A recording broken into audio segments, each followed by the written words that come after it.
A very good morning to all. We are going to start our panel 14. Safety, how to share the risk of demand in transportation projects. We have three very important panelists. Rodrigo Barata, his institutional Director of Affairs, and also Laure, Executive Director of PIAPPEM Institute in Paraguay, and Adilio Celle. I would like to start this panel with a couple of thoughts. Yes, we have a curve of distribution of events.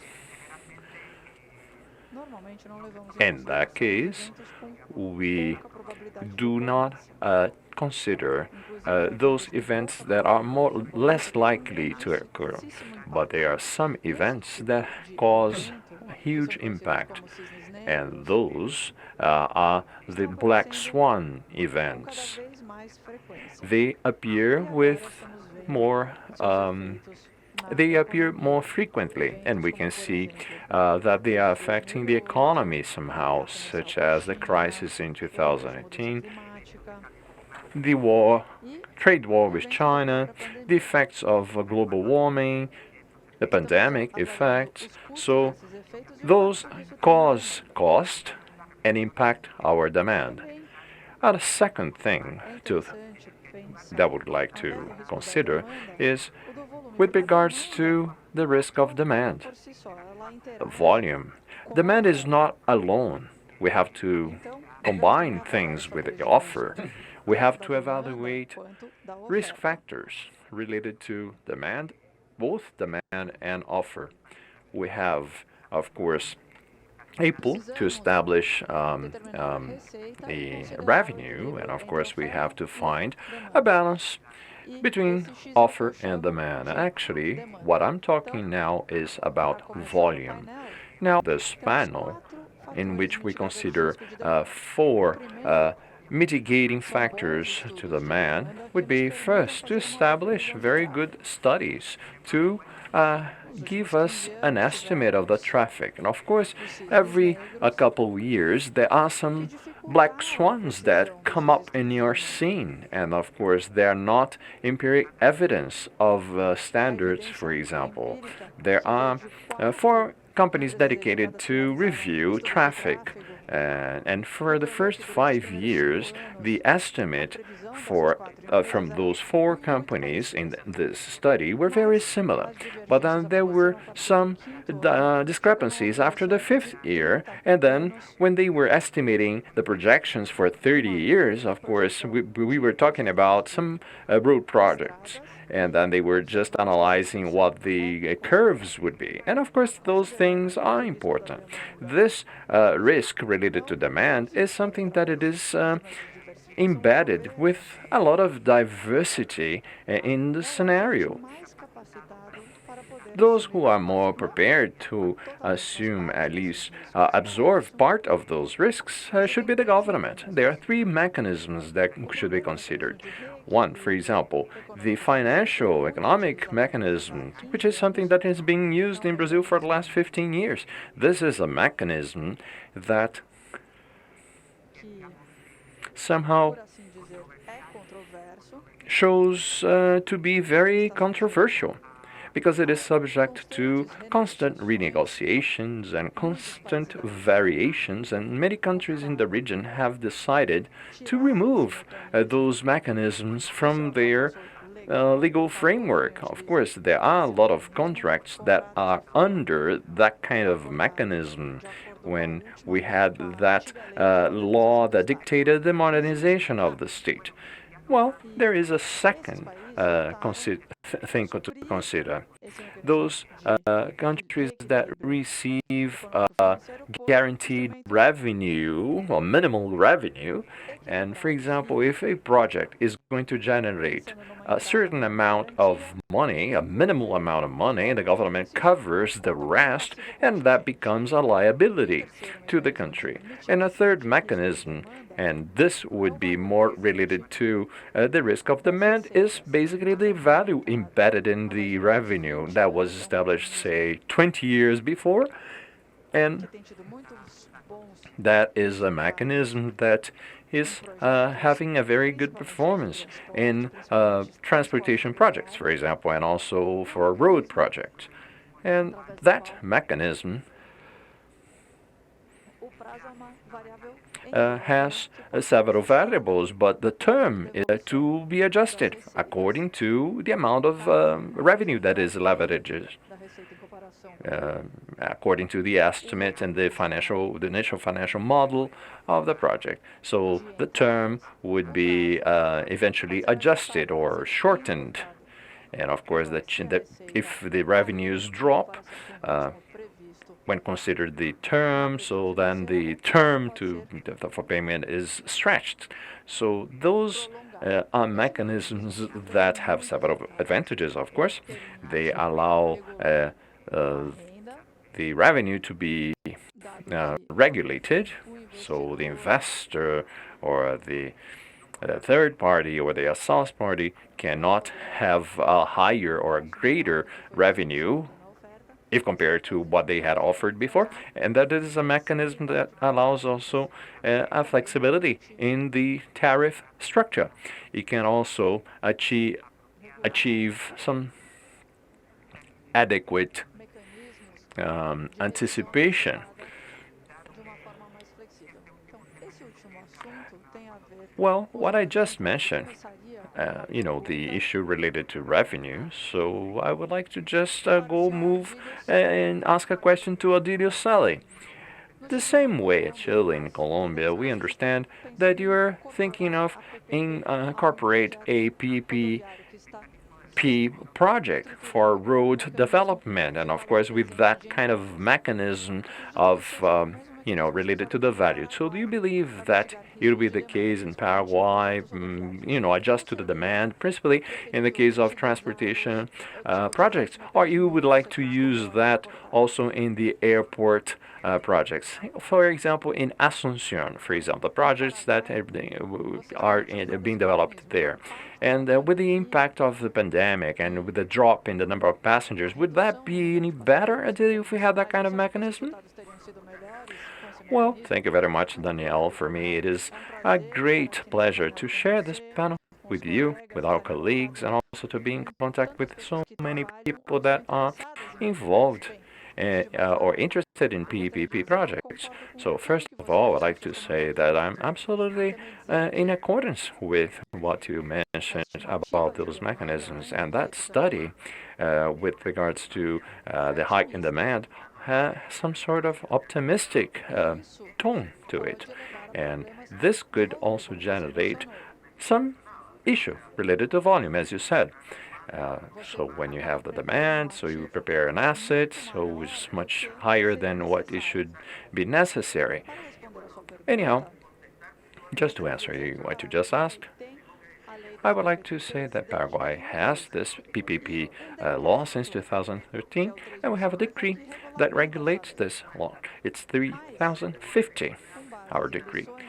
Well, based on lessons learned, experience in the countries in the region, we decided to change this decree. We have the decree 4183 since last year. And what basically we have in this case would be the following.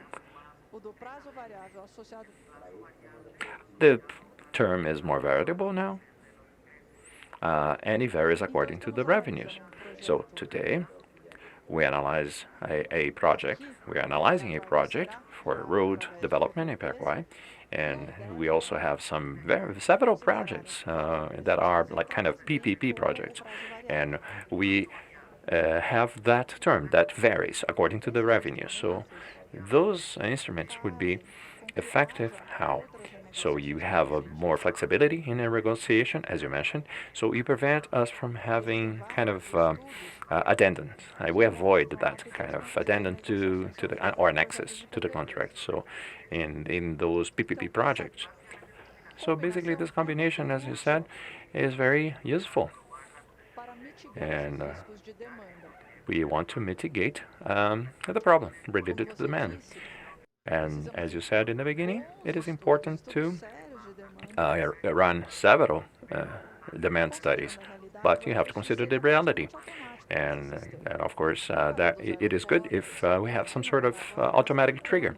In the case of the airport in Paraguay, yes, we had tried to do that development by means of a PPP project for an international call, for bidding and so on. But the term would be fixed. But of course, if we go back and use a PPP project, and we would do that using that kind of combination with a variable term, with less value present, with regards to the revenue. So to avoid extremes, that would be easier for us to calculate. So it provides us, private sector, the public, there's more predictability. It's like exhausting pipe or an exhausting valve.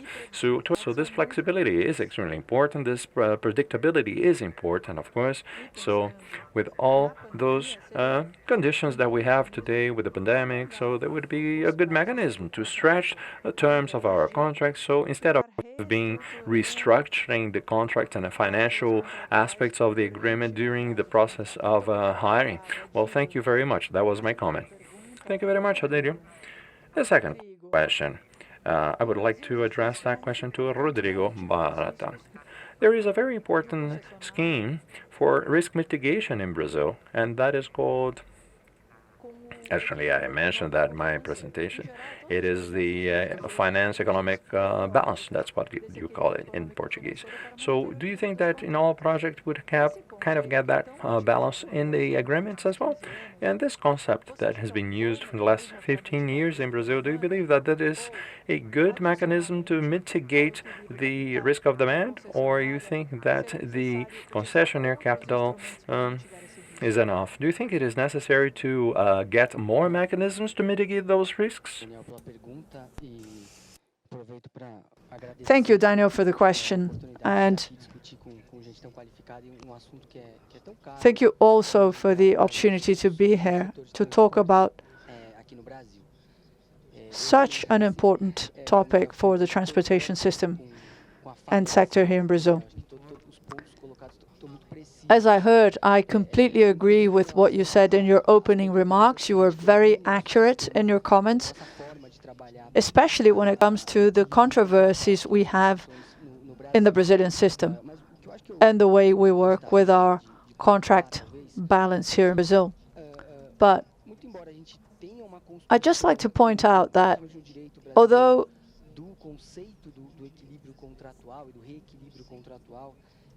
according to Brazilian law, the way we have contract balancing and rebalancing has been improving. It's becoming much more mature and moving away from something that sounds fixed.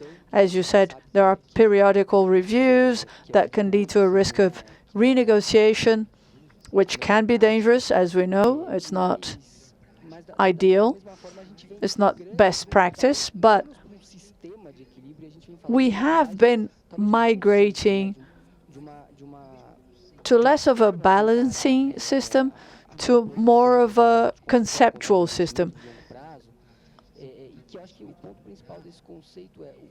It's a different way of looking at long-term concession contracts. It's the financial representation of the risk allocation of this concession agreement, of this PPP agreement. So we have been revisiting this very rigid concept and moving towards something more mature, which has allowed us to question some old preconceptions. And the risk of traffic in the transportation system is an example of that. If we look at road concessions here, the traffic risk was an allocated risk that was unconditionally allocated to the concessionaries. And more recently, we've been tackling that more seriously and realizing that perhaps that is not the best regulatory choice for all cases, just blindly allocating the traffic risk to the concessionary. I think Chile, that's the first example of a present value of revenues, has been looking the best mechanisms to do that.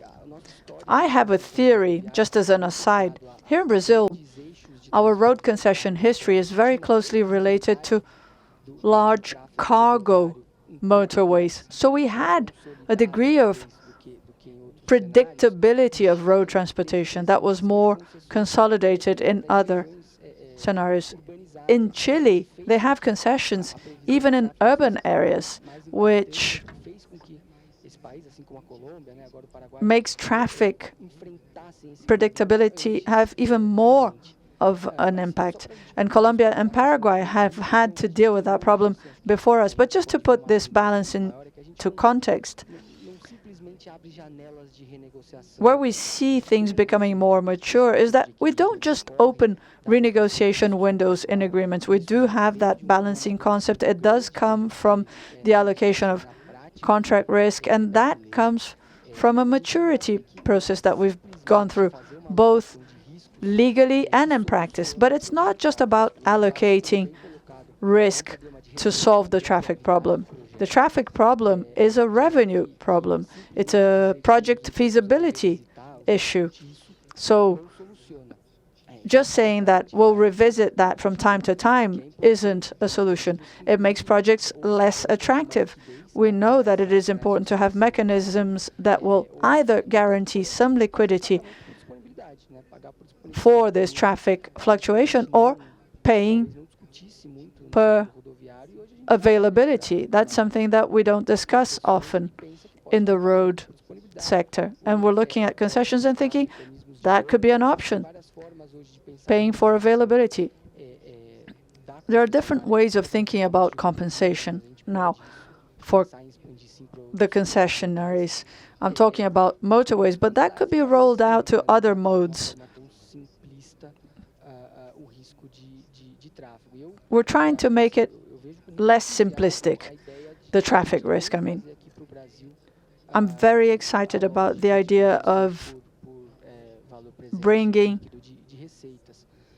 the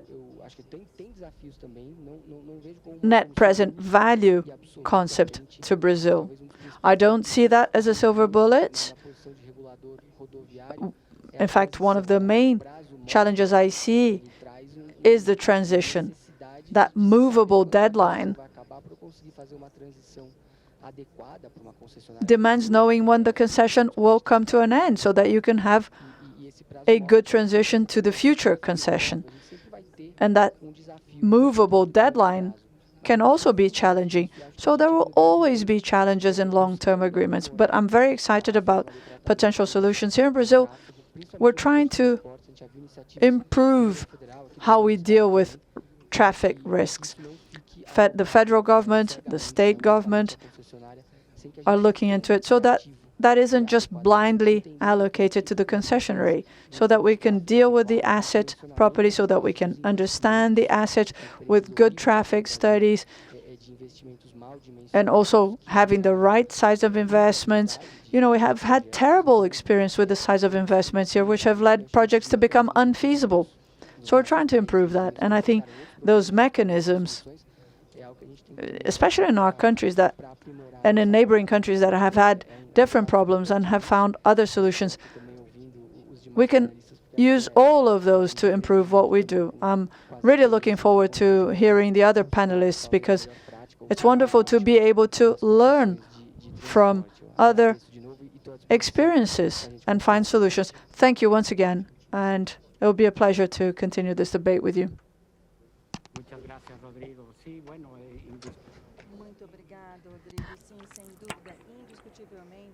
Thank you very much, Rodrigo. As a matter of fact, one of the controversies of this mechanism is that you can cover also certain risks that would be absorbed by the market naturally. And it is not that way because this mechanism, as a matter of fact, covers the risk um, of differently from all those minimally guaranteed revenues that are covered already. Well, I would like to talk to Anna Laure with regards to the risk and demand analysis, and of course expecting long-term demand, principally in the case of road projects, how do you think that we should consider a new factors such as the telework and with regards to demand estimation? Well, thank you very much, first of all, for this invitation for us to participate in this panel. It is a great pleasure to be with you. I think it is important to consider your question, how? Because with regards to transportation and city transportation, there are so many PPP projects, and they are kind of more oriented to urban mobility, either by means of public transportation or motorways. But there's a multitude of projects that consider several modalities. And there are several projects that, refer to mobility, basically, urban mobility.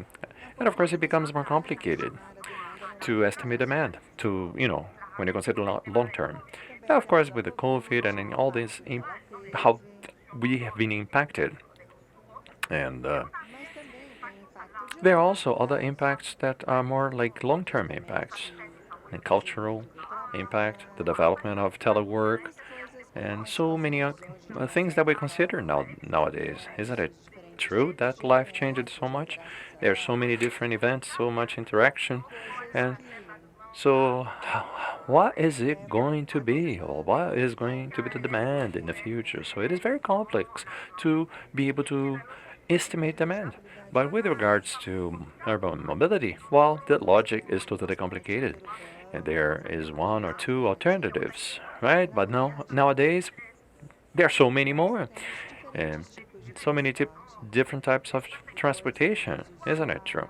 And of course, the multitude of users, like people who have skates or carry a bike, or there's so many different adjustments that I have to provide because there are different multiple users, multiple styles, and multiple modalities. So the demand are greater and greater and greater. So principally with, for example, the logic of intensifying, the less use of carbon and a maximum use of the space. So in Mexico, they were some years ago regulating the amount of parking spaces, at least. Well, in Europe, it is the other way around. It is a maximum amount of parking spaces that is regulated. Anyhow, that depends. All those details depend on the context where you live, and plus those technological changes that are happening so fast nowadays with electric cars, with gas cars, so gas-powered cars, and there's so many technological changes that interfere on our demand. Now, considering what you said in the introduction, we should perhaps not talk about the risk of demand, but should talk about the risk of quantity. Why? Because in the end, it's not the amount of services that you're going to be able to offer with the interaction between demand and offer. So that, of course, depends on the demand and also how the frequency of that service that you are proposing to have. Of course, it depends on the demand for the existence of a certain type of service. So many factors that make this whole study about demand so complex. In the end, how are we going to consider the number of services that are really going to be good to be offered? So anyhow, what I mentioned is that we It should not to run the study of demand. We have to establish the models that we already have, the modalities that we have, and of course what we considered our fabric, our urban fabric, and we should actually think in mitigators of the risk that involves quantities and also all other points that we mentioned. That's it.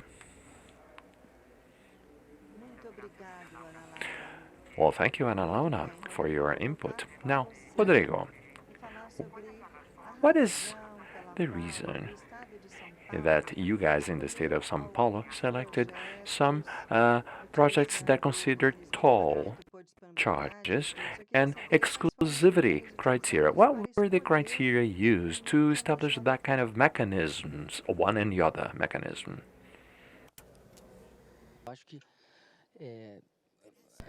Thank you once again, Danielle, for your question. There is no manual or gold standard for us to define all of our projects saying, okay, whenever you have this or that, you will do this or that.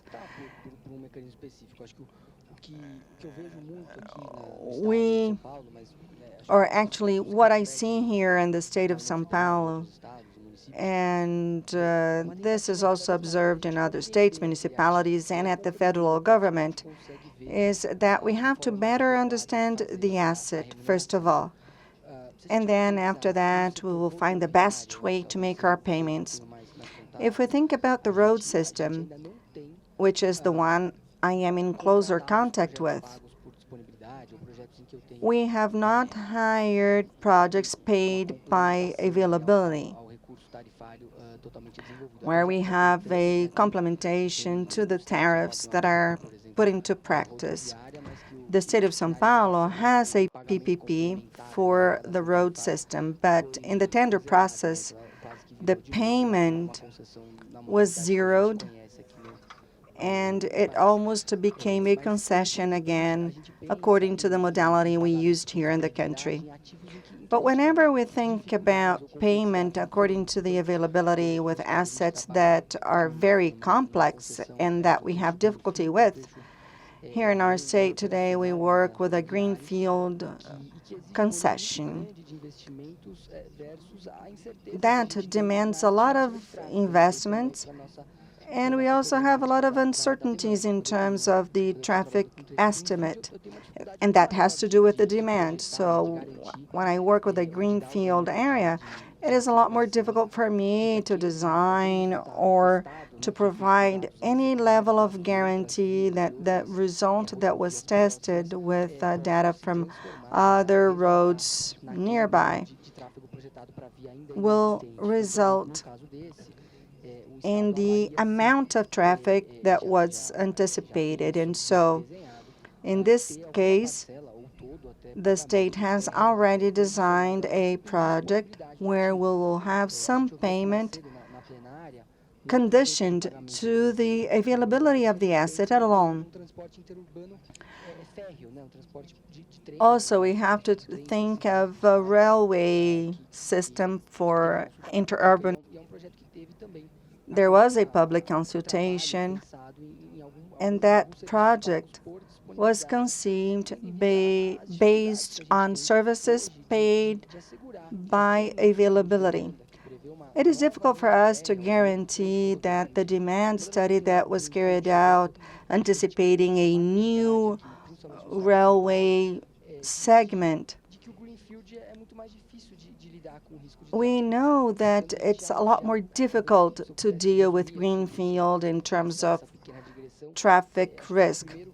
And so the first condition we have today is that we try to mitigate traffic uncertainties because we're talking about a greenfield project. We already move on to a technical tariff or payment by availability because of the uncertainty of the new segment. And that's perhaps the main aspect, but we must understand how everything behaves and works So, for example, if we talk a lot about urbanized areas, it's very difficult for me to define the different routes. So perhaps the logic of what we're discussing here and the difficulties of demand study or the challenges is to conceive new payment forms so that we can mitigate this problem. This is probably the main rule, but all of the studies are based on the different events and the accrued experience we have here in Brazil.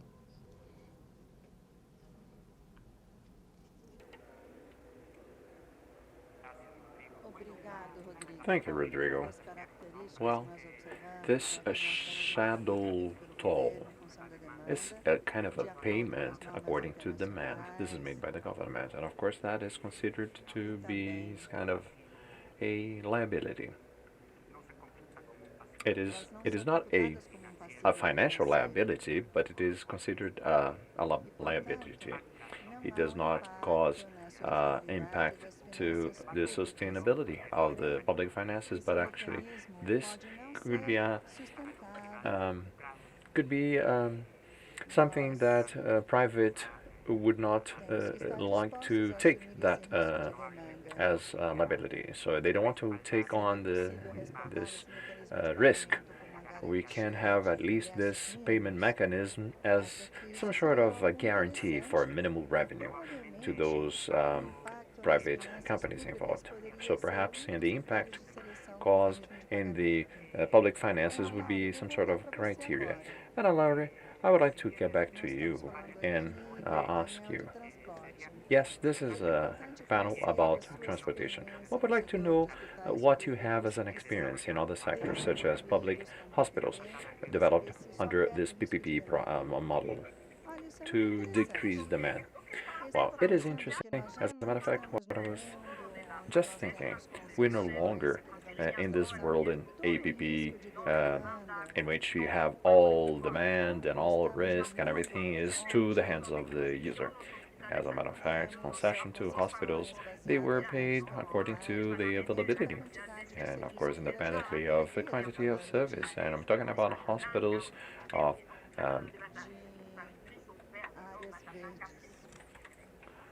so we're talking about general hospitals.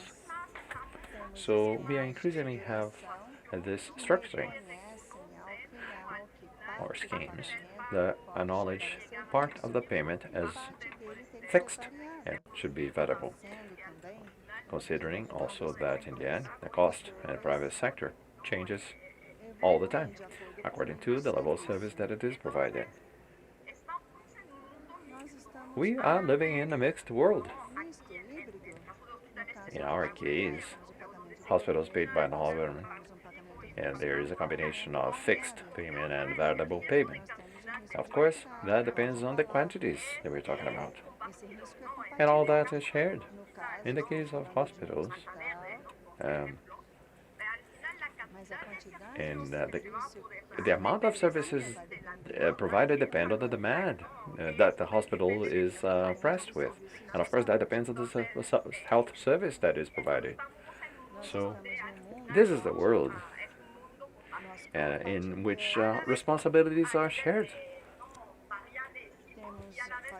And instead of getting paid by the user or by the government, and so that's what I think.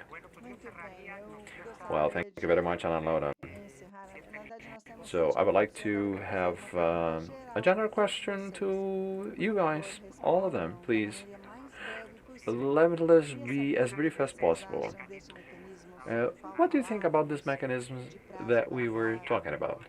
When you have a variable term and according to the values or accounted to the amount of revenue. So, of course, if the demand is higher, the term is larger, and the other way around. So, do you think that this is a good mechanism to prevent us to control the demand, the risk? Adilio, please go ahead. Tell us what you think. Well, thank you very much, Daniel. colleagues. I agree with my colleagues in the panel. So this is not a definite solution. There are so many other things that we have to consider. Studies, volume. No project is the same. We have to make the adjustments that we have to take step by step. But considering everything that we've seen so far, and we also have to consider revenues with this adjustable term. That helps the company because the private sector do not have to be just exposing themselves to the risk, to the contingencies, and you don't want to overcharge the public resources. We share those things through the terms, and there are better results. There's less renegotiation, less cost, during the life of the contract, and there is more flexibility. There is more transparency, and I believe it is not the best solution, of course, because it's very complicated. Of course, you cannot go and say this is the only solution that we have, but at least we have some sort of buffer to offset demand and the volume, and according to what you quote this here. Thank you very much. Rodrigo. Well, I think that I quickly mentioned it in my first answer. I am enthusiastic about the solution. I think it is a good solution. It has interesting results that have already been tested in Latin America. I would like it for us to test it here in Brazil. It would be interesting to see how it behaves within our concession processes. I would also like to highlight that we still need to have good demand studies, have a good database, so that we can have responsible and rational projects, because this mechanism works well based on a good demand study. If we have a large gap between what was planned and what is delivered, it will be very difficult for us to move on, and perhaps this is one of the best ways for us to deal with the risk of demand. As any solution for long-term projects, we cannot expect to have a magic solution.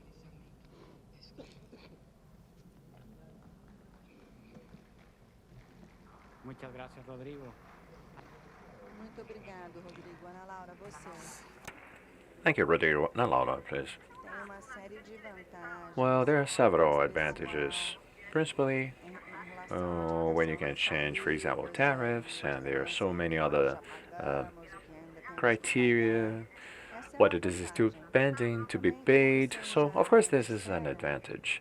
There is the equity. There is, of course, no risk. Could be also criticized. But you're asking why not to use in other sectors? Why do we use that only in the transportation sector? Because there are several characteristics. There could be flexible payment according to the quantity or volume of business. Well, it actually, demand should not depend on the quality of the service provided. It could be also related to the service, something that it is not hireable and you don't have good quality. There is a trend to decrease cost and maintenance cost. So, of course, this is different in the private sector. In the case of roads, it is interesting. Why? Because why not to use that in, for example, residue water water treatment plants? The concept would be a little bit different. Another interesting aspect that I think it is worth mentioning, it is to regulate that when there is more demand than anticipated. So perhaps we could have some sort of trigger, and so once you have the contract, the term is ended, because there was more revenue. So to be able to launch a new contract, a new PPP contract again, so to generate funds and finance other projects. So there are several advantages that are appreciated, and it would be interesting to use those triggers in other sectors, not only transportation. Thank you so much, Ana Laure. Thank you so much. Well, I believe that we finished our time. I appreciate your participation.